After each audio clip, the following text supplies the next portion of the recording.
girls, welcome back to 13 Days of Spooky Makes. Today we're going to be making something I've been wanting to try for a really long time, and that is how to make an acetate card or a see-through transparent card. So I'm going to be using this Tim Holtz die. I'll have all the products linked below if I can find them still. They'll be in the blog post as well as the video description. So I'm just using a transparency that I have in my stash, and I'm using this white cardstock. It's for lettering, so it's not the best cardstock.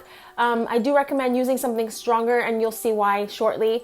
So I'm just cutting my base down, measuring the size of that tombstone graveyard scene that I have. I just cut a circle out of some scrap pieces of paper, and I'm using my Tombow removable adhesive. So basically what I'm going to be doing is masking this area so I can create a moon. So I kind of wanted to create like a full moon scene behind the cemetery, and I'm using the Distress inks in Faded Jean, Black Soot. I think the purple one is Seedless Preserves, and I'll link everything again down below. So I'm using my blending brushes. I'm starting off with the darkest, which was the blue. In hindsight, like I said, I should have used a stronger paper. I just was kind of lazy and grabbed whatever was near me at the moment, and this was like a lettering, thin lettering paper. I thought it would work because it was really smooth, so I thought the blending would work nicely on top, but it was a little difficult. So again, if you're gonna do a blending technique, I really recommend you get the proper white cardstock for this. So because it was flimsy, it did kind of come up a lot at the corners, but it's okay in the end. You don't really see that.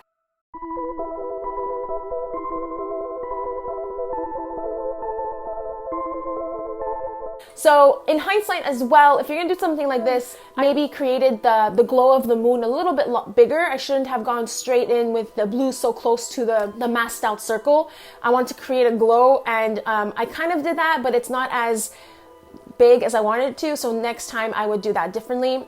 So I'm just spraying some water to the background. Because this is Distress ink, it will lift up really easily and create like a water distressed look.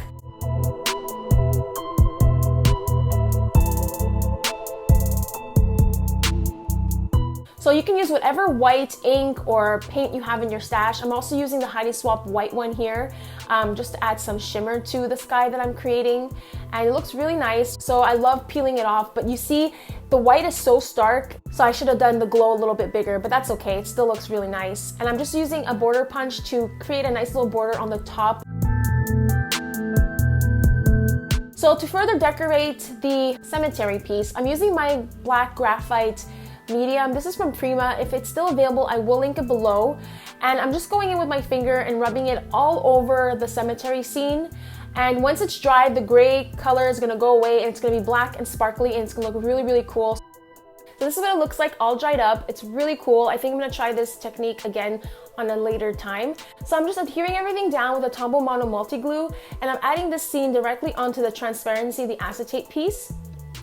And if you'd like to cover the back of it, just cut another piece similar to the one that you're using, and then just put it back on the other side of the acetate.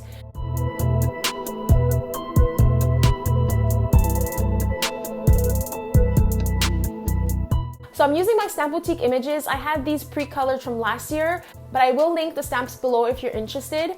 So I'm just creating a little scarecrow scene. I'm using the girl scarecrow and the boy scarecrow.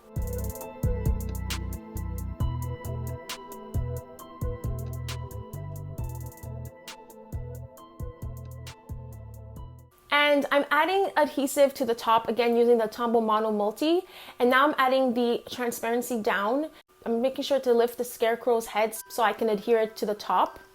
I'm just pressing down with my bone folder, and it looks really cute. So I decided to emboss the sentiment instead of using it on paper, but if you guys are going to emboss the sentiment, I suggest you do this beforehand, because as I was melting the embossing powder, it melted the transparency. And now I know there are some heat resistant acetate out there, but I don't have that in my stash. I didn't realize it would melt the transparency a little, so it did kind of buckle, but it's okay. It still looks nice. But again, if you are going to recreate this project, I really recommend you emboss beforehand. This was a last minute decision for me, so that's why I didn't emboss before I added the acetate down to the card base. So again, just make sure you do that beforehand, and you won't have any problems with buckling or melting the acetate.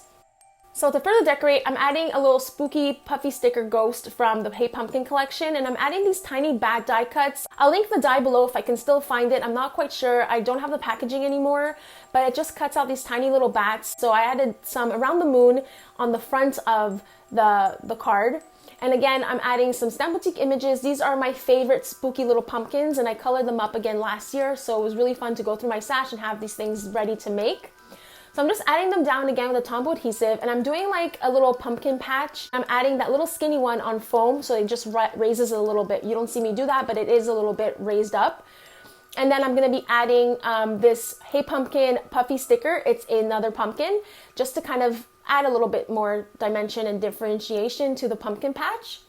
And then I decided to add sequins. I have these moonshine sequins. I love them so much, and it just adds a fun little sparkly touch. You don't see this in the video, but I do go on later. I think I removed that owl. I don't like the way it looks there.